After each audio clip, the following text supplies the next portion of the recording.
Welcome to the Crack House Chronicles, your favorite true crime podcast. I am Donnie, and with me is a man that wants everyone to know that when he says he's packing heat, what he really means is winter's settling in, and he has some hand warmers in his pocket. It's Dale. Yeah, I hate cold weather. You don't like it cold at all, do you? Not at all. Not a fan. Not a fan at all. At least it has been warm here lately. Yeah, I don't mind fall, or as we say around here, fair weather, like in the county fair, not like, it's kind of cool enough. I don't mind that at all, but that cold stuff, you can keep that. You don't like it at all? No, in that darn 30s and stuff. Nah. Yeah, the highs in the 30s. No thanks. Not a fan at all. Not a fan. What's going on today, dude? Same old, same old. Yeah, same old. We're back in the Crack House doing an episode. Try to knock one down. We got a good episode today. You got any good shout-outs anybody want to mention, dude? Hey.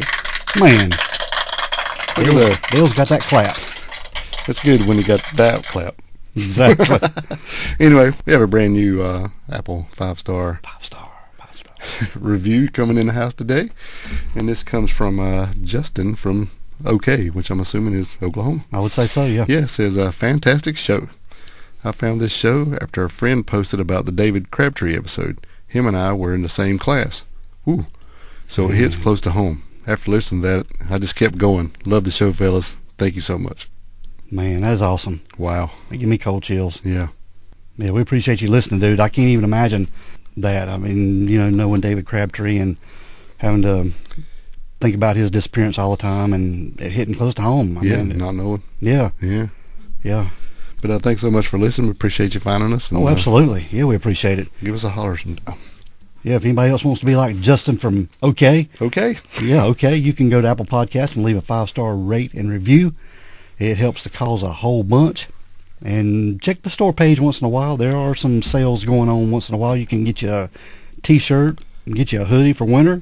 That's right. And get you a cap. That's right. Get you some good stuff. That's right. And you can go on to Spotify and leave a rate and review there as well. Or you can go to Spotify and push play and let them all play over and over and over and over. Just let them play. And tell a friend about us. Yeah. Telephone or tell a friend. Telephone. Tell a friend. Yep. And every week we do an episode and we always do this 5-star thing. I always say 5-star. I don't even know why I do that. It's just because it's cool, man. I guess it is. Yeah. I don't even know why I do it. I just started doing it and there it is. And it's cool. Yeah. As Doug would say. It's cool. It's cool. It's cool. Now, I know, as Ricky Morton would say, that's cool, man. It's cool. Yeah, Doug's more of a code. Yeah. It's code outside. He has a code. Don't go outside, it's code. All right, bud. After this short break, we're going to get going this episode. Oh, let's do it. All right, man. We're back. We are back. Yep. We got a crazy story for this week. Well, they're all crazy, aren't they? It's a lady who went missing and has possibly been murdered. Very. Yeah, she's never been found. So I'd say she's been murdered, but she went missing. Yeah. But we're talking today about... Well, I guess you'll find out why we think that. Yeah. But today we're talking about Jennifer Dulos. Mm-hmm. Yeah. And just a little bit of background on Jennifer Dulos. Okay. She was born Jennifer Farber on September the 27th, 1968 in New York City. Mm-hmm. New York City. New York City. And she was born to parents Gloria Ortenberg and Hillard Farber. And she came from a very, very wealthy family. Yeah, that's an understatement. Yeah, she has an older sister named Melissa Farber. And Jennifer's maternal uncle and aunt by marriage, Elizabeth Claiborne and Arthur Ortenberg, they founded the fashion company Liz Claiborne. Mm-hmm. So this family came from money. Yeah. Yeah. Big time. Yes. But Jennifer graduated from Brown University in 1990 and later earned a master's degree in writing from New York University Tisch School of Arts. Mm-hmm. And she became a stay-at-home mom. But Jennifer, she made her living as a writer for Patch.com and also ran her own blog. Yeah, she did. She wrote many articles and even a novel. I don't know if it was ever published, but she had wrote a lot of stuff. And that was her passion, man. Neat deal. Yep. Neat deal. Yeah, and her dad was a big-time banker. I don't know if you left that out or not. But I think I did, but yeah, he was a big-time banker. But this family did. They came from money. Yeah, of course. But she ended up marrying a guy by the name of Fotis Dulos. Yes. Yeah, they ended up getting married. And just a little bit of background on Fotis. He was born August the 6th, 1967, and he was born in Turkey, but grew up in Athens, Greece. So he's a turkey that ended up in Greece? Yeah. Well, it's getting close to Thanksgiving. I guess that's relevant. I guess it is. Turkey and ended up in the Greece. But, jeez. That's all right. That's pretty good. Yeah. But he ended up moving to the United States in 1986. And he graduated from Brown University as well in 1989, and later earned a master's degree in finance from Columbia Business School. So he's a pretty smart fella. Yeah. And while he was at Brown, he had known Jennifer Farber. They had met, and they had actually seen each other around. Yeah, yeah. Yeah. But Fotis, he ended up marrying a lady by the name of Hillary Vanessa Aldama, Yes. who was also a Brown graduate. A lot of brown going around. But they got married in Athens, Greece in June of 2000. But their marriage only lasted 4 years. Not good. But sometime during this 4 years, he ended up seeing Jennifer at the Denver airport. Yeah, just by chance. Yeah, just passed each other at the airport, Denver, Colorado airport. Well, Fotis was a big time skier and all stuff, so run around, so he's always going everywhere. Yeah. So I don't know why she was there, but they just ran across each other by chance. Maybe he was in Colorado skiing. Maybe. But he was also a water skier and a snow skier. Yeah. And he competed competitively. Mm-hmm. That was his thing. That was his passion. Right. Mm-hmm. And later, Fotis, he founded a real estate development company called the Four Group, and it was based in Connecticut, and it specialized in building luxury homes. And I'm not talking about just luxury homes. I'm talking about massive homes. Yeah. Now, when he met Jennifer, he was still married He was. to the other lady. They were separated, and when it wasn't, as soon as they got divorced, him and Jennifer were married. Yeah, like a month later. So yeah, and then after they got married, I think that's when this real estate company was developed. Mm-hmm. Am I right? That's right. Okay. But they got married in Manhattan, New York. Right. Just like you said, a little over a month after Fotis' divorce. Mm-hmm. And they ended up moving to Farmington, Connecticut. And I think to be able to found this real estate development group, he had a little money help from her parents. Yeah, they had supposedly given him a loan of Several $1 million. Yeah, a couple $1 million, what Yeah. had been reported, to finance his development group. So he got married and went, hey, let's start this company, from the ground up. I mean, he did, but he didn't. He had a little help. He did have a little help. Right. Well, actually, a lot of help. But Fotis Dulos and Jennifer Dulos, they ended up having 5 kids together. Sure did. But I think what I gather, they had a little trouble getting pregnant, and they were taking some fertility treatments. But they ended up having 2 sets of twins. Wow. Yeah. And all these kids were named after Greek Orthodox saints. They had 3 sons named Petros, Theodore, and Constantine. Mm-hmm. And 2 daughters named Christiane and Cleopatra Noel. Right. And I think his mother was also Cleopatra, or his grandmother, one or the other. I think they had a family member. It was also a Cleopatra. Yeah, I think so, yeah. But It's pretty cool names, though. Yes, very cool. But in 2012, Jennifer made a blog post, and she alluded to some troubles in her marriage, man. Yeah. She stated that, I wish I were a strong person and that confrontation did not both scare and appall me. Yeah, so that's this pretty is telling. 2012. So what year did they get married? Or did we establish that? Jennifer and Fotis, they got married in 2004 2004. 4 or 5? Somewhere Yeah, there? 2004. Okay. So 8 years into the marriage. Yeah. Now, they had them 5 kids in 4 years. Yes. So, yeah. She was popping out them kids quick after they got the fertility treatments. Yeah. Mm-hmm. So, yeah. That'll be telling a little bit later, too. Right. Their marriage was starting to break down, Dale. Yeah. And Jennifer claimed that Fotis was living a more increasingly independent life. Right. Well, like you said, he was a big-time skier, and he would go and stay out of town and doing stuff for long periods of time. And Weeks at a time, yeah. Yeah, he would go and do things, and that's not going to work well when she's had 5 kids in 4 years, or and she's not having time to do anything. Mm-hmm. And so I mean, she did have a couple nannies that lived. I think it was like 2 sisters that would swap off or come or something, if I'm not wrong. Yeah. But still, that's a lot of work and very little time for yourself, for sure. And she'd put her writing on hold to help raise her kids. Yeah, she didn't have time. Yeah, she didn't have time for nothing. Just that little blog, maybe ever, like you said, that one little post she made there, stuff like that. Yeah. But in 2017, Jennifer filed for divorce Mm-hmm. at the Superior Court in Stamford, Connecticut. And that same month, she left with her kids. Yeah, she had been planning this for a little bit, so she would take things here and there and move them. Hide them, put them somewhere. Yeah, so Fotis didn't notice. Because Yeah. it was just, here and there and stuff like that. So I think it was basically I'm not sure if it was dark, but it was like the undercover of night thing she does when she left. Yeah, they took the kids and left. Yeah, just split. He didn't know. And that's when she rented a house in New Canaan. Yeah. But just talking about a little bit more about Fotis, these houses he was building, Dale, he'd build a house and they would live in it Yeah. until he built another house, and they would live in that one while he's building another house. Yes. Which a lot of contractors and stuff do that. Yeah. You build a house and then you stay there till you sell it and you build another one, that kind of thing. Mhm. You just kind of build your way up. But just he per se. did end up building their home, their forever home, supposedly. Right. Yeah, this was a almost 14,000 square foot home. Huge house. Yeah, this was a massive house. Yes. Yeah, it had 6 bedrooms, 6.5 baths. I mean, massive. No, it had more than that. I think it had like 10 baths. Well, really? Well, some of them were half baths, but Okay. 10 total, yeah. And what I saw in the pictures of it, it had like 2 kitchens, upstairs laundry room, downstairs laundry room. Every bedroom had walk-in closets. Yeah. It was just massive. 6 fireplaces. Yeah, huge. Yeah, we'll post pictures of all this, but it's just amazing.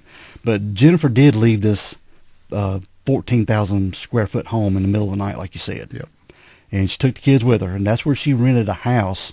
Poor thing. Yeah, she moved to New Canaan, Connecticut. Yeah. This was about 70 miles southwest of Farmington, and she moved there with the kids. And, when I first read about this, thinking that she moved out and rented a house, I had in my mind that she was going to rent a little house, a 2-bedroom. Just something to get away. Yeah, Right. That's what I was thinking. You Like was thinking wrong. a double wide on Honeysuckle Springs, lot E3. Shout out Gregory. Yeah, with a little bit of road frontage or something. That's what I was thinking. But she rented this house in New Canaan. It was 9,000 square feet. Yeah, it was massive as well. Yeah, it wasn't just a little bitty getaway from my husband's apartment somewhere, or a little duplex somewhere. Yeah. Very nice. Very nice spread, yeah. Yeah. But she did get out away from Fotis with the kids there in New Canaan. Now, I think this was kind of like between her mother's house and the house where she was living. Yeah. Why she went that way. But it was closer to her mom's house, and her mom was going to help her get the kids into a school there right. in New Canaan and get their life settled there away from Fotis. Yeah. But in her divorce filings, Jennifer wrote, and quote, "I know that filing for divorce and filing this motion will enrage him. I know he will retaliate by trying to harm me in some way." She also stated she believed he was having an affair Mm-hmm. with a colleague of his. And this lady's name was Michelle Troconis. And she was a native of Venezuela. Right.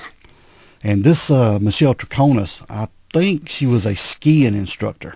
Yeah. Well, she was also big into skiing like him. Yeah. Yeah. So I'm sure they met somewhere on a skiing trip or whatever. And this Michelle Troconis, she also had a 13-year-old daughter from a previous relationship. Right. And after finding about this affair, that's when Jennifer moved out of their home, like we talked about. And Michelle and her daughter moved in with Fotis at this 13,000 square foot home. Yeah. I think originally he was wanting Michelle to move in with him when he knew the marriage was breaking down.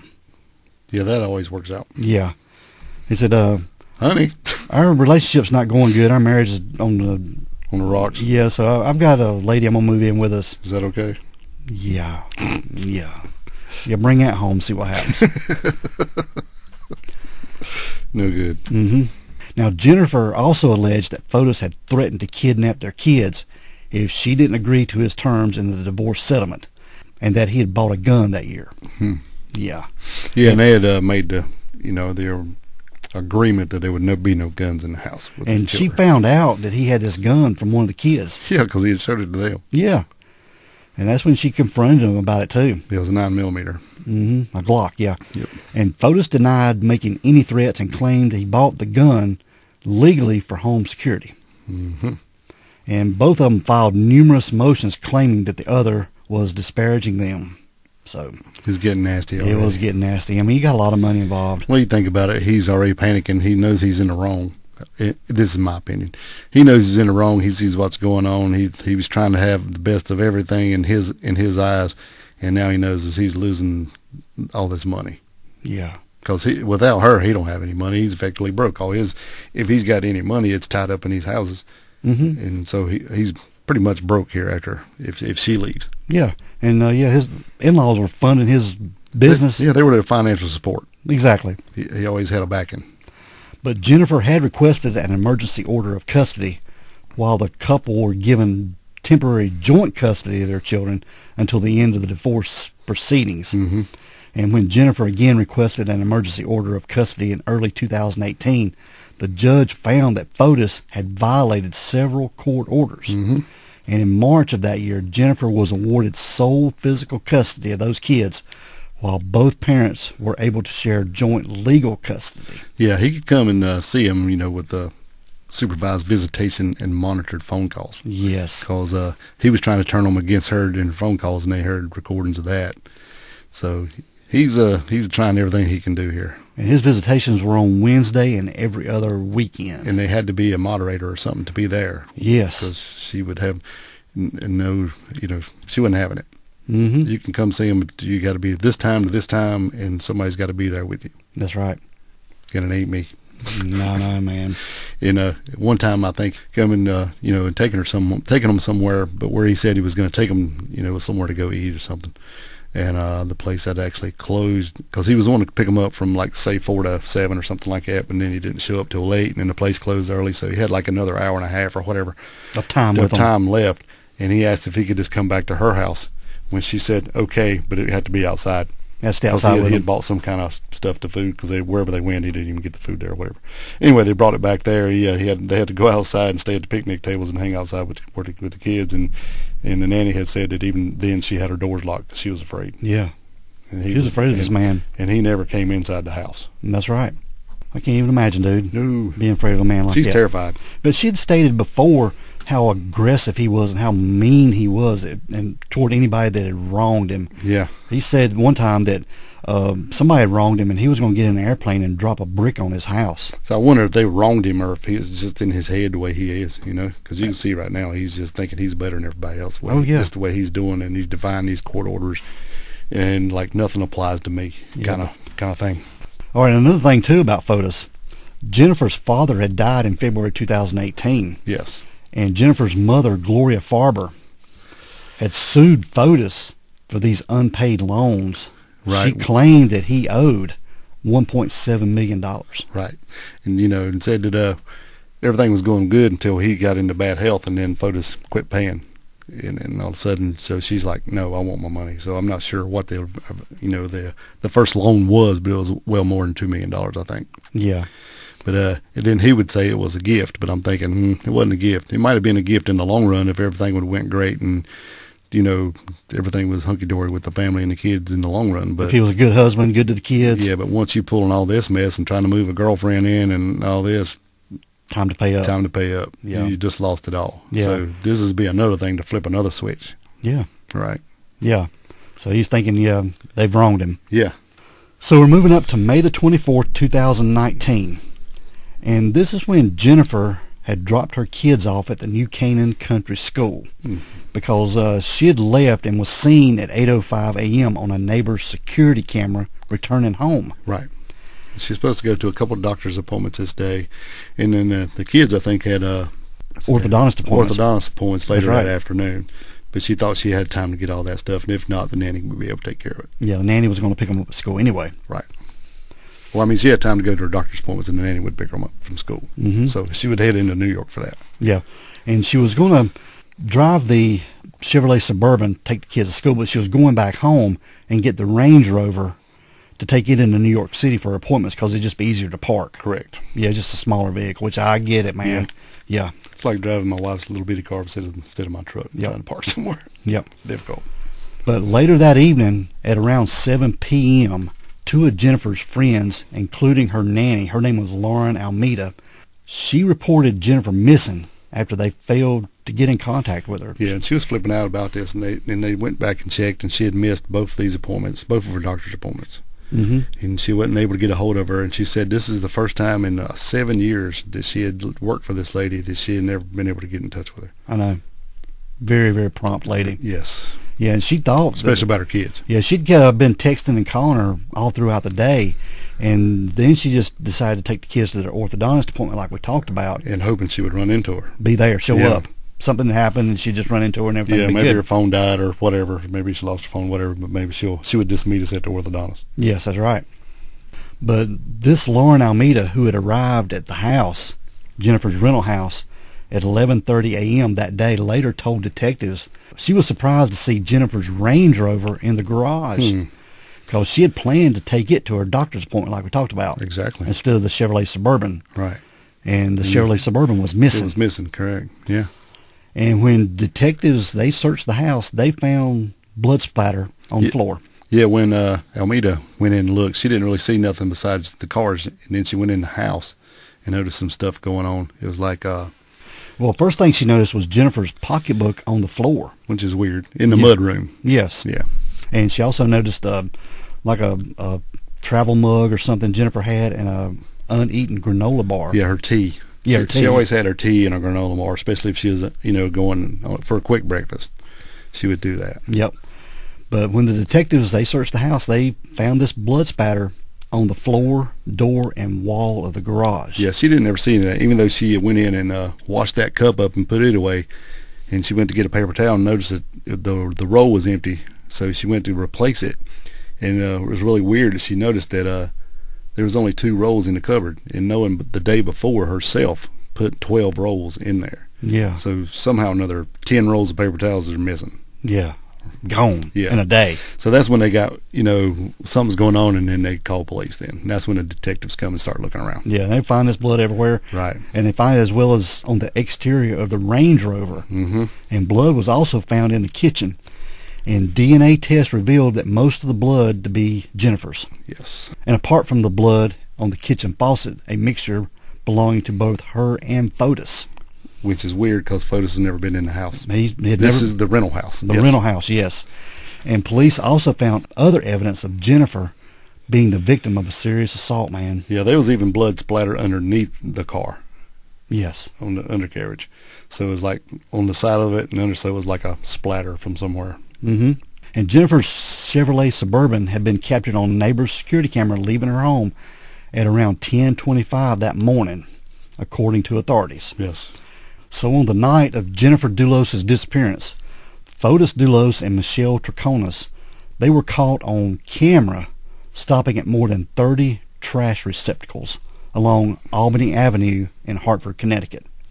And police later searched the trash cans and found garbage bags containing clothes and household items such as kitchen sponges that were stained with blood belonging to Jennifer Dulos. Yeah, various pieces of bloody clothing and other blood-stained items, including zip ties and some stuff. Yeah, they did. Oh, yeah, in that trash, they also found some gloves that had Fotis' DNA on the inside of them as well. Yes. So, yeah. Now, detectives from the Connecticut State Police, the Western District Crime Squad, they went to Jennifer's rented home in New Canaan on May the 25th, 2019, and found traces of blood. Now, the Suburban was later found at the side of a road near Waveney Park in New Canaan, just over 3 miles away from her rented home. Days after her disappearance, police shifted their search for Jennifer to Waveney Park, and a large number of New Canaan officers and state police were seen securing a 300-acre park that morning. Big park. And that same day, Fotis Dulos requested for a judge to allow him to see his children. And in a motion, Fotis' attorney said the children had been staying in New York City's apartment with Jennifer's mom, Gloria Farber, Right. under a watch of an armed guard that the family had hired. Well, the first time he went there and tried to see them, and they wouldn't let him in. They sent him away, and he had to go, and he was not happy about it. But then the judge said, they sided with the family. That no, it had to be on restrictions, just like he always said.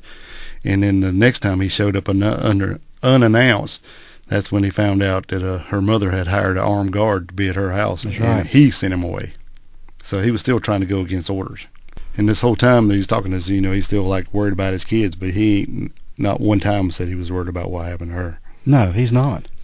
And on the night of May 30th, 2019, law enforcement sources close to the investigation said Jennifer's case was being treated as a homicide. Right. And that same day, a new Canaan police lieutenant said the search for Jennifer crossed state lines as officers looked at her parents' property in Pound Ridge, New York. And police also started to search Irwin Park on Weed Street. This was about a 5-mile or a 5-minute drive north of Wells Lane, where she was renting that home. Correct. But police detained and questioned Fotis Dulos on the night of May 31st, 2019, and they also got some DNA samples. Yes, they did. And Fotis and his girlfriend Michelle Draconis were seen outside of his home at around 6 p.m. that evening speaking with authorities. And police, they entered the house and stayed for about an hour.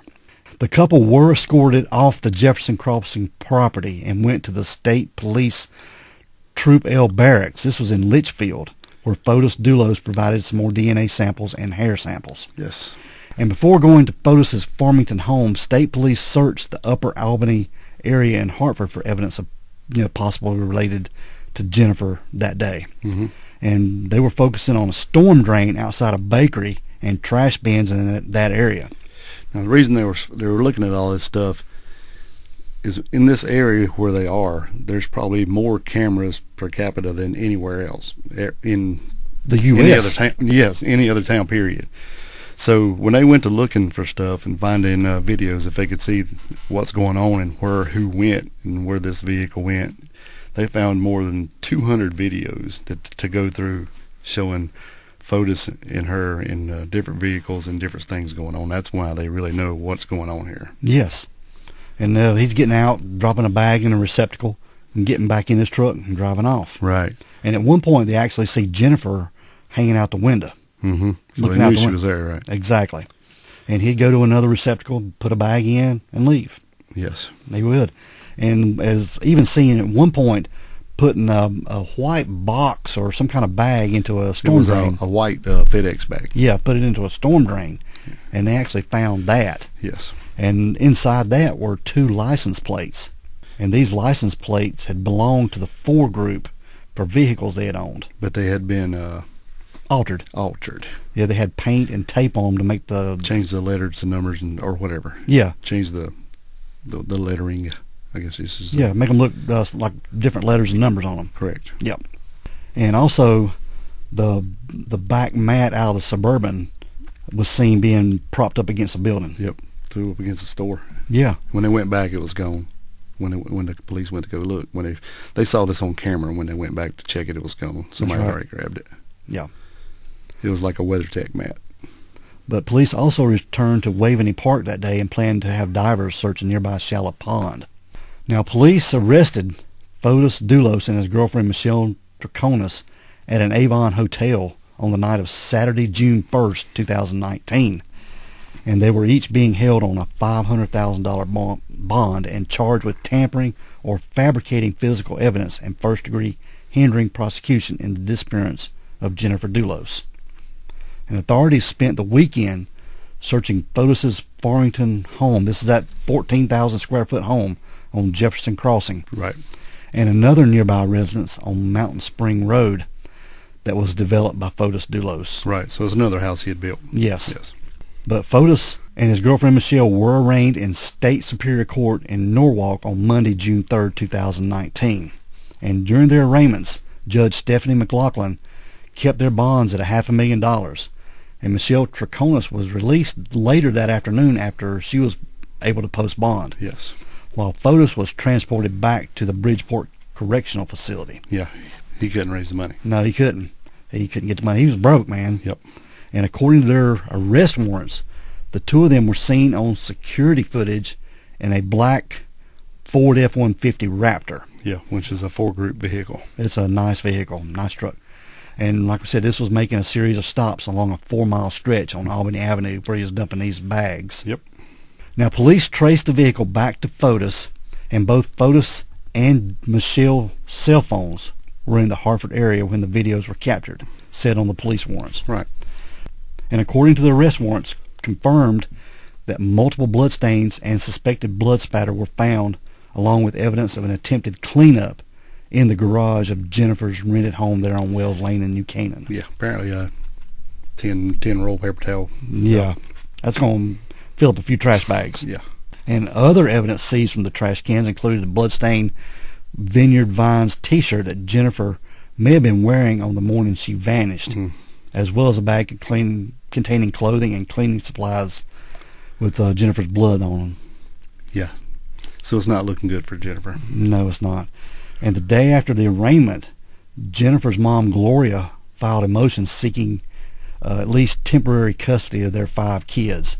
And she'd been caring for these kids since Jennifer disappeared on May the 24th of 2019. Now, the police executed a search warrant at Fotis's Jefferson Crossing home. This is that big home, at around 9 p.m. on June the 5th, 2019. It does kind of get confusing with all these houses and cars and stuff. Yeah. So and everybody's names, so bear with us. But officers were seen carrying 2 boxes of evidence. And law enforcement returned to the home again on June the 7th, 2019, at one point joined by Michelle Troconis, who spent about an hour with investigators on the property. And also, as a part of the search, investigators began a 3-week search of a Hartford dump, sifting through garbage police say was hauled from receptacles near where Fotis was seen tossing these bags of trash, the night that Jennifer went missing. And after 10 days in custody and posting bond of $35,000, Fotis returned to his Farmington home. He was able to get out and go back home. Yeah. And on June 11th, 2019, he and Michelle Troconis both pleaded not guilty to tampering with evidence and hindering prosecution charges. Right, because that's what they arrested him on, not on a murder or nothing, but they got him for tampering with evidence and hindering prosecution. Had to get him on something. Yeah, exactly. But in a failed effort to have Fotis' bond increase, the state's attorney Richard Calagello told Judge John Blawie, I think that's how you say his name, Blawie. Okay. This was during a June 11, 2019 court appearance that new evidence showed Fotis' DNA was found mixed with Jennifer's blood in a kitchen sink at her rental home there in New Canaan. Right, which is to me very damning evidence because he's not ever supposed to be in that house. He's not supposed to be in that house. She even kept the doors locked at all times, so that even that time he was there visiting the kids, he wouldn't let her in. That's right. Or she wouldn't let him in, I should say. Yeah, she wasn't, just scared of him, man. Yeah. And Fotis' attorney at the time, his name was Norm Pattis, said authorities believed Jennifer died and that his client was involved. And Pattis, however, said his client vowed to take the charges related to the disappearance to trial. He was going to challenge all this. And that same day, Fotis used his Fifth Amendment right to avoid self-incrimination by refusing to testify in family court, where Jennifer's mother, Gloria Farber, was seeking custody of these 5 kids. Yeah, I don't think he ever made a statement. I don't think ever. he did. When they called him originally to come in and talk to him, he came in, but he came in very late because he said he was going to come and do an interview, and he came in very late. And then he come in and said he didn't have. They asked him if he had any weapons. He said, "I don't have anything on me." He said, "Not even a phone." It's like, "No, I'm not I don't even know where my phone is." But then he said, "My lawyer's outside," and then later the lawyer came in and the lawyer had the phone. Yeah. So yeah, and so that's kind of sketchy, isn't it? Yeah, he never even made a statement or helped with to looking for her. I know. Right. But the search for Jennifer turned to a pond on Old Farms Road in Avon, where she claimed in divorce documents that her husband pushed their children to dangerous limits by, that's where they competed in water skiing practice. Yeah, and they would come to her and beg her to make him stop. They didn't want to do it. Yeah, but Jennifer didn't like water skiing, so it made her back hurt. Yeah. But yeah, I get it. Now, I loved water skiing when I was a kid. Yeah. Yeah, I was bad. Bad to the bone. Yeah, buddy. But almost a month after Jennifer went missing, Fotis' attorney, Norm Pattis, who represented Fotis, said that Jennifer could have staged her own disappearance to frame Fotis. It was similar to a plot of a 2012 novel called Gone Girl. This was according to the New York Post. And this Gone Girl, it was written by Gillian Flynn. It was about a woman involved in a troubled marriage disappearing off the couple's wedding anniversary. And this woman fakes her own death to frame her husband while she goes into hiding. Right. And an attorney for Jennifer's mom, Gloria Farber, called Pattis claims a classical act of desperation to slander the victim. And a friend of Jennifer also told the New York Post that the new Canaan mother was afraid for her life. Yes, she was. Before she disappeared. Terrified. Yeah. But the state police conducted their 3-week search at a materials innovation and recycling authority in Hartford, Connecticut. And there, Dale, investigators sifted through more than 30 tons of trash for evidence in Jennifer's case. Yeah, they had to, because, when they went back to check all those receptacles that he was throwing stuff in, some had already been picked up. So they had to go out there and check. Weed through it, man. By hand. Yes. Nice. Hazmat suits. Nice job. And the New Canaan police also said authorities had received more than 950 tips and about 80 responses to their request for home and business security video for the days surrounding Jennifer's disappearance. They were even getting video from school buses. Yes. It's pretty impressive. Yeah, what they did to... I mean, it was like street ones, bank ones, house ones, and even ones off school buses. And they had, like I said before, they ended up with over 200 videos. Yes, awesome work. Yes. But Fotis, he spoke publicly for the first time since Jennifer's disappearance, and in a statement spoke to his 5 children, telling them that they are constantly on his mind. Mm-hmm. He said, "I love them and miss them very much." He told reporters outside the Stamford courthouse he had not seen his children since 2 days before his wife went missing. Right. And when he called in, she left, like we said before, without him knowing it, and he actually called 911 to report him missing. He was very worried about his wife and kids. Yeah. When he was going, so it's pretty wild. I mean, she split, and then he was worried, but then, then we find out later. Yep. But there was a judge that had an order for Fotis and Michelle Troconis from contacting each other, and this court order was upheld, and the judge also granted Michelle Troconis' request to leave the state for several weeks. And Michelle Troconis' attorney at the time, his name was Andrew Bowman, made the motion after Fotis' attorney requested clarification on the release because his client wanted to see Michelle Troconis. And lawyers representing Fotis also asked the judge to halt his 2-year divorce case with Jennifer because of her being missing. But Fotis was maintaining his innocence of Jennifer's disappearance. During his first one-on-one interview since his arrest, he said, "I know what I've done and I know what I haven't done. So I have to stand and fight and hope that the truth is going to come out." And this is what Fotis told NBC News there in New York. Yeah, he was worried about his kids. That's all he was worried about. He never even mentioned nothing about her. And then he goes, "Well, I know what I've done, and I know what I haven't done." Yeah. That's just a weird way to put it. Very weird. He also said, "I had my differences with Jennifer, like many people do when they go through a marriage. It didn't work out for us, but that doesn't mean I wish her ill in any way." Yeah, that's what he was telling the news reporters. But meanwhile, the New Canaan police chief, Leon Kroliskowski, he told CNN Headline News that he could foresee additional charges in the future against Fotis. Yeah, I see him coming. Mm-hmm. Now, this is when a former attorney comes into play. His name is Kent Douglas Mulweeney. That's a hell of a name, ain't it? Mulweeney. Yeah. He had represented Fotis in his mother's civil lawsuit. This attorney, he was accused of spousal rape. Yeah, and charged with violating a protective order involving his estranged wife, who believes he wanted her dead, police said. This Kent Mulweeney, he was bad news too. Yes. Yeah. Police say that he had violated the terms of his protective order by using Fotis to contact his estranged wife in an attempt to arrange a meeting with her according to an arrest warrant. Yeah, and she thought that was really weird. She didn't even know, barely knew Fotis. Didn't know him at all. Right. It's like, this is kind of weird for him to be calling me. Yeah, this Kent Mulweeney, his wife told police she believed Fotis was working with her estranged husband to get rid of her. And according to the arrest warrant, Fotis Dulos briefly met with the woman in West Hartford on May the 19th, according to the warrant, and then contacted her on May the 20th and 21st, 3 days before Jennifer went missing. This is just strange, man. It's just a lot of going on in here. But Fotis' lawyer at the time, Norm Pattis, asked the judge for access to Jennifer's medical records to eventually use them in his defense. And this lawyer, Pattis, claimed Jennifer had $14,000 worth of tests and blood work and other medical expenses in the months leading up to her disappearance. And Pattis said the records could shed some light on what had motivated to her, Why being she missing. left, yeah. Yeah, exactly. But the judge denied this request. weeks Denied. later. Denied, yeah. You're just grabbing at straws to me. It looks like you're just finding any way they can blame it on her. Any angle, yeah. Yeah. And a judge granted Jennifer's mom, Gloria Farber, the right to intervene in her daughter's contentious 2-year divorce that would at least temporarily give her custody of these 5 kids. Yes. So she was able to get these kids and take care of them. That's where they should be. Exactly, with the grandmother.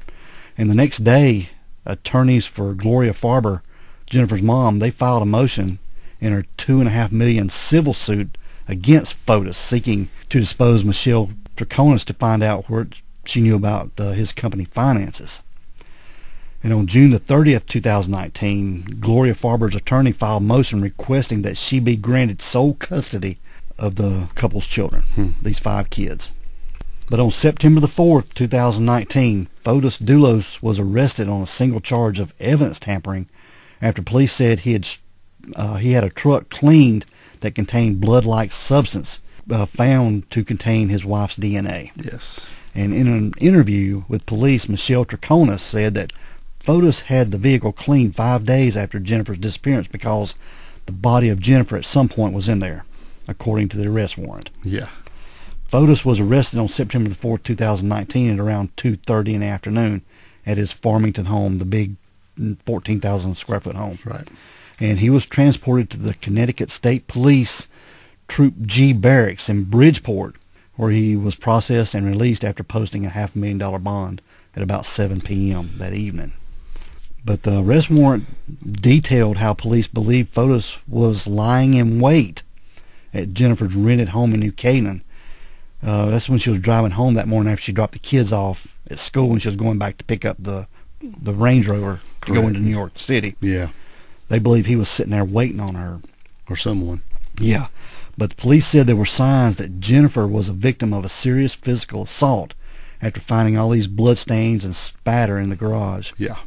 And at around 10:25, Jennifer's Chevy Suburban was seen driving away from the Wells home, according to the cell data obtained by Jennifer's phone. And according to authorities, believe the car, along with her body and bags of evidence, were brought to Lapham Road, the warrant said. Right. And the warrant said video surveillance from the New Canaan school buses placed a red truck owned by one of Fotis's employees. And this was 100 feet from where investigators later found Jennifer's Chevrolet Suburban abandoned near Waveney Park. Imagine that. Yeah, now this red pickup truck, which Fotis allegedly had access to on the day of Jennifer's disappearance, was later caught on camera heading north on Merritt Parkway. Yes. Now, Dale, it was later seen pulling into the driveway of a property on Mountain Spring Road in Farmington, which was owned by Fotis's his development company. Right. This is that third property we were talking about. Yes.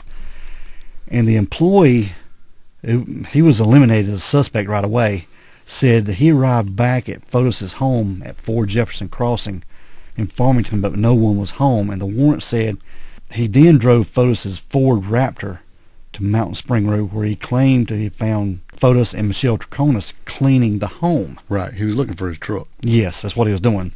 Because he was driving a company truck. He would always drive his red truck and leave it, and then drive a company truck during the day, come back in the evening and get his truck to go the home. work sites. Yes. Yeah. And this employee claimed that Fotis offered multiple times to let him borrow his Ford Raptor for the weekend. But yeah, he told him just keep at it, and then this guy's going no, because he also had a motorcycle there that he would bring, and he was going to go riding that weekend, and so he wanted his truck. He wanted his red Tacoma. But it was weird that Fotis was adamant about him just take the Raptor and use it. It was fine. Just take the Raptor. He's like, no, well, I want my damn truck. I want my truck. That's my truck, yeah. Also, that red truck is the one he took to get detailed. Yes, he did. $250 cash money he paid. He did. But anyway, it was odd that he went in the paperwork he filled out. He didn't put his name. He filled out the wrong model of truck and then put Michelle's phone number as the contact number. I think he put a Toyota Sienna and her phone number as a Right. contact, yeah. And then I seen a video clip where when they gave him the receipt, as he's walking out the door, he throws it in the trash so he don't have no paperwork. Wow. That's crazy. Mm-hmm. But now this is pretty crazy right here. Police investigating the disappearance of Jennifer. Fotis And his girlfriend Michelle also wrote notes about what they were doing at specific times the day Jennifer's disappearance in an effort to help them remember their activities according to the warrant. Mm-hmm. But police investigating this disappearance said the notes, which they referred to as alibi scripts, this is in quotes, included information proven to be inaccurate and witnesses later determined to be false. Yeah, because she gave like 3 different stories.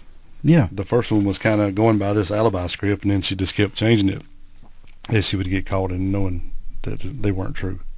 Yeah, because I think the morning that she had disappeared, they went back and checked and found that his phone was home the whole time. So they went and looked, and there was actually a phone call that got answered. And after they checked into it, he had left the phone there and was gone. And she was the one that answered the phone, and it was a call from someone in Greece, but it was only like 17 seconds, just a short call. Yeah. Yeah.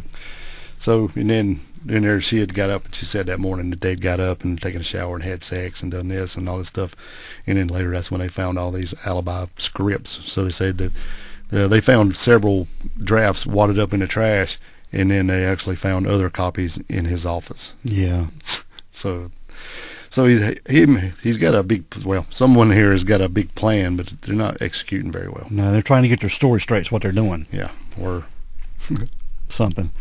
But more than 7 months after Jennifer vanished, police said they gathered enough evidence to declare her dead and charged 3 people in connection with her homicide.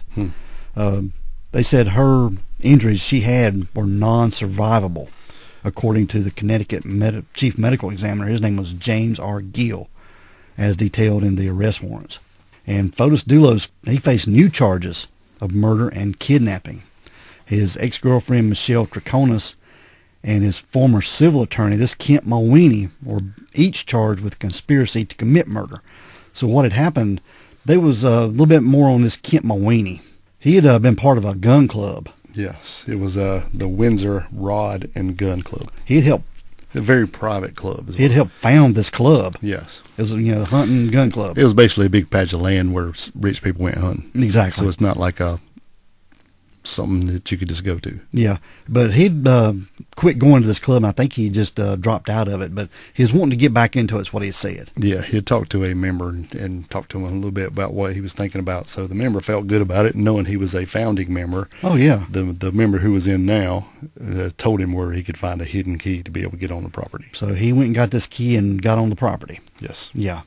And don't know what happened there, but there was some time later, there were some hunters out there on this property, this hunt club, and they were walking through the woods, and they found a hole in the ground. A big hole. It was about 6 feet long and described about 3 to 4 feet deep. Yeah, and 2 foot wide. Yeah, and in that, in the bottom of this hole were a couple bags of lime. Yeah, it had like some barbecue grates over the top of it or something. Yeah. Something weird. Yeah, make it look like it was, try to hide it. Yeah. They put some leaves or brush over it. Right. Yeah. But they found this hole. Yes, they did. And it was reported that when they found it, they have no idea what it was, so they had removed the grates and kind of kicked some dirt in on it to keep somebody from falling in. Now, I don't know what happened to the lime or whatever, but that's what we have seen. Yeah, and it was sometime later, after this hole was reported, they went back out there, and this hole had been filled in. Yeah, all the way. Yeah, and the lime was gone. And they done a survey of it and dug it up, and there was nothing in it. Right. They didn't find anything in it. Now, they was hoping they would find Jennifer there. And it was also reported, too, that this Kent Mulweeney, they dug this hole for his wife. Mm. Yeah, because I think he was the one to get rid of his wife, too, right? Yeah, he was. Because he was the one that was under the charge for the rape. Yeah. Well, forcible rape of his wife. Yeah. So, yeah, I think Fotis and this Kent Mulweeney, I think they've been talking. Oh, yeah. Yeah. But once Fotis was arrested, his bond was set at $6 million. $6 million. Yeah, which he posted while Michelle Triconis and Mulweeney were each held at $2 million bond. And the medical examiner described Jennifer's death as a homicide violence. And, said either by blunt force trauma injuries such as bludgeoning or stabbing. Without a body, you can't tell how she died, but it was pretty serious. I'm assuming he's using like the Dexter approach, going in and looking at the blood evidence. Oh, yeah. To see what happened. And like we said, it was on the side of the car, underneath the car, it was on the walls. It was, because it was pretty violent, whatever happened in there. Yeah. And the warrant describes Jennifer being bound with zip ties during the attack. Yeah, because they found a bunch of unused blood-soaked zip ties in one of those trash bags. Yeah. 4 ties were used, the warrant states, and 2 were found with Jennifer's blood on, like you said. Yeah. Yeah, in the documentary it says blood-soaked. Yeah, but Fotis' arrest warrant included little information from him, stating he provided absolutely no cooperation to law enforcement in their investigation into Jennifer's disappearance. Instead, much of the warrant details conflicting statements made by Michelle Troconis. Fotis got out of jail on his $6 million bond. Yes. And he'd put up property to get out. Yes. And because he didn't have that much cash. He didn't. He was broke. And once they got to looking into it, they found out that he didn't own this property. Yeah, some are even in foreclosure, I think. Yeah, so they had to revoke his bond. And something else, he had some kind of cash or something, but they found out that was whatever he had used. All the lines of credit or whatever he tried to use wasn't going to work. All these assets were no good. Correct. Yeah, that's the way you should say it. Yeah. So on January the 28th of 2020. This was during a welfare check. Fotis didn't show up at an emergency bond hearing. Yeah, they had called him, and he knew what was up. He knew he was all his bond was fixing to get revoked. Yes. And he was supposed to come down for this meeting, and he didn't show up. And they checked his cell phone, and he had been home all day, even though he was supposed to have been here an hour before. That's right. And I think he didn't even have an ankle monitor, didn't he? Yeah, maybe that's what he was. Instead of his phone, it was probably easier for him to check the monitor. So they did this emergency welfare check. Went out to his home. Yes. His big home there. And that's when they found Fotis. Yeah, they went up and knocked on the door and didn't get no answer or nothing. And one of the policemen looked through the garage windows. And they could see Fotis in there, and he was in his vehicle. Slumped over. And he was unresponsive. Yes. And what he'd done, he had got a vacuum cleaner hose and ran it from the tailpipe to the inside of the cab of the vehicle. And started the engine, yeah. Yeah, carbon monoxide poisoning, trying to kill himself. Right. Fotis was sort of revived there. They did get a thready heartbeat. Well, what I seen is when they went in, they found him. He had like some kind of sleeping pills, something PM, a bottle of that in the seat, and a note on a yellow legal pad. And they found him, and they said he was unresponsive. They tried to do CPR the whole time, and then they come in and got him. And then when they were transporting, they found a faint pulse. Yeah. And that's what they did. And he was airlifted. Yes. They went and sent him to Jacoby Medical Center where they had that hyperbaric chamber. Yes. To try to flood him with oxygen, see if they could bring him back. But it didn't work. No. Yeah, he was in the hospital a couple of days, and then, even the nanny made the decision one day to take the kids to see him one last time before they took him off of life support.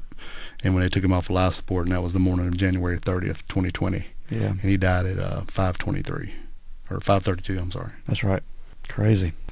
Now, on that note, he had wrote in that note, he had proclaimed his innocence, Michelle's innocence, and just said how much he loved his kids, and, he was innocent, and if given my head is what's going to take to clear this up, then so be it. Or something like that. Even proclaiming Kent Mulweeney's innocence, too. Yeah, but he didn't say nothing about Jennifer. No, nothing about her. It's just so strange. Mm-hmm. And after more than 300 motions filed by Fotis and Jennifer, their divorce ended. Yeah, both of them being gone. They both dead, yeah. But, he's dead for sure, and we assume she is. Yeah, we assume. Now, Michelle Troconis, she had hired an attorney. His name was John Schuenhorn. He was a well-known criminal defense attorney from Hartford, Connecticut, to replace this other attorney, Andrew Bowman, she had.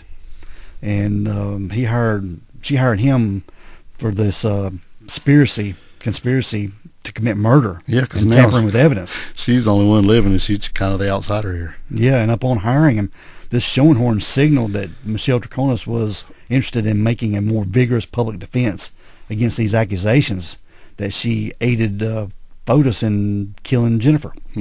And Schoenhorn also quickly filed a court document seeking to have a judge remove any of Michelle's restrictions while released on bond, including house arrest and required drug testing and electronic monitoring. He was just wanting her out and not have to go through any of those checks. Yes. But Michelle made her first public statements since being arrested nearly a year prior, and she said it was a mistake to have trusted Fotis Dulos. You think? But she did not know where Jennifer was or what happened to her. She also said, to those who are quick to judge people they don't know, just let me say, it is possible to misjudge others. Very, very true. Michelle said in an audio statement recorded in Spanish, which was accompanied by an English translation, whether or not Fotis was capable of doing these things police and prosecutors accused him of doing, I do not know. But based on what I have learned in the last year, I think it was a mistake to have trusted him, she said. Yeah, I believe you're right. Yeah. And she may not have known everything he was involved with. Oh, I'm sure she didn't. This dude was shady. You could tell from the beginning when he run into her, when he ran into Jennifer in the airport.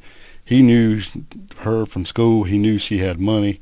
He knew he needed a way out to get. He was coming off this divorce from this other lady. He hooked up with her, and then when this scene was going bad, he run across this woman, and I'm assuming he thinks she's got money. So I just think he's just grabbing onto whoever can carry him a little farther. I think so too. He's a shady guy.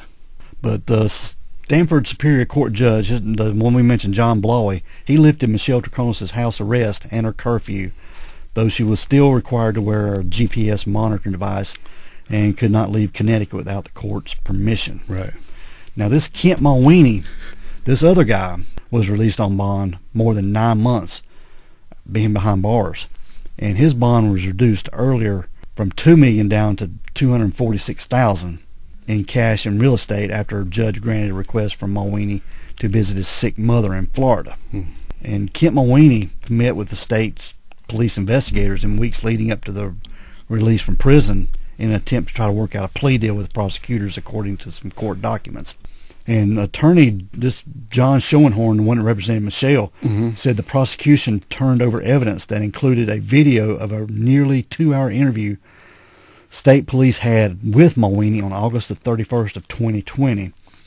In describing the contents of the video, Schoenhorn said Mulweeney claimed to have a conversation with Michelle Troconis and Fotis Dulos on May the 23rd, 2019. This was the night before Jennifer disappeared. Right. Where they revealed what they were planning to do. Yeah, and even at one point she had said that Mulweeney was there that morning, that she got that phone call in the office waiting on Fotis. But eventually I think it came out that he wasn't there. It was just another fake story. And Schoenhorn also said in that interview, Mulweeney disclosed potential incriminating evidence against Fotis Dulos and Michelle Troconis.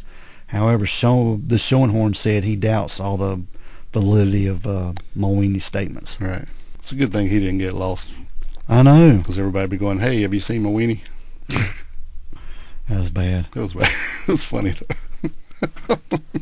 But something good did come of this. During all this, there was a Connecticut legislator passed a domestic violence related law that included coercive control as a form of domestic violence. The law was coined Jennifer's Law, and it was in honor of 2 Connecticut domestic violence victims, Jennifer Dulos and Jennifer Magnano. Yeah. So it was a good thing came out of that during all that. Right. But this Kent Mulweeney, he pled guilty to violating a protective order that stemmed from an incident involving his ex-wife. And he entered a plea under the Alford Doctrine, which means he does not admit guilt but agrees there's enough sufficient evidence to potentially be convicted. And under an agreement with prosecutors, Mulweeney will not spend any time behind bars with a suspended 5-year prison sentence and 3 years of probation. Yeah, that on his wife. Yes. However, the deal is not connected in any potential help with Jennifer's case. Oh, no. So he could still get it for that. Yeah, he was taken back into custody and held on a $1.5 million bond after prosecutors alleged he tampered with the mandated electronic monitoring device. I guess he maybe took it off or something. Well, they thought he did because the band was messed up, but his defensive attorney said that was just from wear and tear from having to wear it so long. So very possible. I don't know either way. But the trial for Michelle Troconis began on October the 4th of 2023. And Dale, that afternoon, the court accepted 2 jurors, one of whom was later dismissed because their employer would not compensate them after the legally required 5 days. Right. And on the second day of jury selection, Judge Ken A. Rudolph excused the remainder of the pool of possible jurors early, that he had learned that a potential juror had bought a newspaper containing the front page headline about Jennifer's case. Yeah, there's a lot of sketchy stuff about these jurors in this case. It is. And there was a potential juror who notified the court about the article, also said they were involved in a conversation with 2 other potential jurors at lunchtime outside the courthouse about what they knew about the case. Mm-hmm. And the judge instructed potential jurors not to speak to anyone or anybody. Or each other. Yeah, about the case. They were also not supposed to research or discuss the case with anyone, including family members or employers. And I think even one had made some kind of social media post when they were let go. But it took nearly a month for jury selection on Michelle Troconis. And they had a jury pool. It's made up of 8 men and 4 women. And of the 12 chosen, many of them had been aware of the case beforehand, according to her attorney, John Schoenhorn. But Michelle did have her trial, and there was a jury convicted Michelle Troconis on all 6 counts she was facing in the death and disappearance of Jennifer Dulos, Dale. Yep. And she was convicted of conspiracy to commit murder, 2 counts of conspiracy to tamper with physical evidence, 2 counts of tampering with physical evidence, and 1 count of second-degree hindering prosecution. She was taken back into custody and unable to post a $6 million bond. And she was scheduled to be resentenced on May the 31st of 2024, this year. Yep. And during her sentencing, Judge Kevin Randolph sentenced Michelle Troconis to 20 years in prison, suspended after 14 and a half years served, followed by 5 years of probation. Right. So she's got to do some time, man. Yeah, it would have been a lot more than that, but it was like 4 or 5 different sentences came down, but they were all served concurrent. Yeah. Yeah. And they went to her asking her if she knew where Jennifer was. Yeah, and during sentencing, he even said, well, it's up to her what she does today or what she does tomorrow. It's her life, so and they don't really say per se, but I'm thinking that, they're like giving her a chance, like, look, you tell us something, we can help you out. That's right. But like we were talking earlier, I don't know that she knows anymore. I mean, she don't have anybody to protect. He's dead. He's not going to come back and hurt her. So maybe she don't know anymore. I mean, what does she gain from hiding information? I know. I mean, I think she kind of maybe knew what was going on when he's throwing all this stuff away. Maybe she didn't. I don't know. I don't know what he told her. Maybe he told her, don't ask no damn questions. You don't know. I mean, but I don't think she had anything to do with the violence. I don't think so either. I don't think she could handle that. Right. But I do think she knows where she was buried, or her remains are. I think she does. I don't know if she does or not. Because why wouldn't she tell him?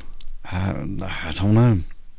She does have a 13-year-old daughter. Maybe she's just trying to save face some way with her. Well, that's why I would. If I knew anything, I'd tell him, because I'm trying to get my butt out. Especially if I didn't do it. Now, if there's something where I sign my name to killing her or something, then sure, I don't want you to find her. But if it was just her, and I just, if it was Fotis that did it, and I just knew about it, and I knew where she was, and I knew I didn't have nothing to do with it, I'm telling. Mm-hmm. Sorry. He's dead. What's he gonna do? That's very true. And this dude, he had a hell of a plan. They can't, whoever this, I'm pretty sure that Fotis did it. Now, we don't know. He killed himself, and we don't know. Nobody ever proved anything. But this whole thing about these different residences and different cars, and it's a lot more complex than what we did. So I can kind of run through it though. But when the Chevrolet left the house, went to that park, and then they seen the red truck he was driving, and they couldn't figure out what was going on. And then one of the detectives noticed a wheel on the back of the truck, and they knew it was a bicycle. Yes. And the guy whose truck it was, like we said, when he went back that day trying to get his truck, he knew that there used to be a bicycle that Fotis had brought with him over here when he came from Greece. It was a French bicycle. It was a very rare bicycle. Rare. That had always been hanging in the garage. Well, so what they're thinking happened is when he went back to that house that day, he was driving that red truck, and he drove it down the road somewhere and parked it fairly close to where she lived, rode that bicycle to the house, hid in the house, and when she came in, he killed her, throwed her and the bicycle in the truck, and then left and went back to where the Suburban was. Yeah. Or whatever. So he had this ain't just, I'm mad, I'm going to kill you. This is a thought out plan. Trying to bring out and alibi scripts and this whole works. There's a lot to this. Oh, yeah, and using that red truck, the employee of his, he even at one point wanted those seats taken out and replaced by some Porsche seats he had. Yeah, well, he really wanted him to switch the seats out. He told him that at one time he had hugged Jennifer, and he thought there might be a hair in the truck. Yeah. So he wanted him to take the seats out. And the guy didn't want to take the seats out of his truck. And he demanded he take the seats out of his truck, tell him he would replace them. And when he couldn't find the exact seats to get in there, he gave him a set of Porsche seats to go into it. Porsche seats would fit in a Toyota Tacoma. They won't. So they wouldn't fit in there right. So basically it was an undrivable truck because it wouldn't. And then, but he told him to get rid of them seats, but he did not. And luckily, that's where a lot of this evidence come to him from the guy who owned the red truck, who, the employee of Fotis. I don't know if he was trying to set him up or he was just trying to use his truck because it was available to throw him off because the red truck they wouldn't be looking for. But he kept those seats, and when they later went back and checked those seats, it wasn't a hair in there, but they found Jennifer's blood in the passenger seat. They did. So if this guy wouldn't have kept that seat, he possibly could have been, rolled up in this too. That's right. But yeah, he was trying to get rid of her, and he had some good thoughts. He had a great plan, but it was executed very poorly. Very, very poorly. Yeah. I think it was due to his narcissism and his aggressiveness. Yes. And thinking everybody was against him. That's why he couldn't think. I mean, it was... he let his anger get the best of him. He did, because you think, I don't know, I hate to go down this road, but anyway, if he would have jumped out and put a bag over her head and killed her that way and thrown her in there and left, there would be no blood, no scene, no nothing. No. And gone, used the same plan but that violence, what got him, I mean, you could tell it was very personal, that attack. Oh, yeah. With the blood splatter and all. It's nobody going to rob somebody that's trying to do all that. It's just overkill from what we know. I mean, and you could see some documentaries where they're in there walking around shining the lights to see how much blood was in the garage there, and it was quite a bit. But it's already been cleaned up, but you can still see when they shine the lights on it. Yeah. But I think you're right. The anger got the best of him. He did it instead of just, he could have got away with it. I agree. Because it was a pretty complex plan, but it was very poor execution.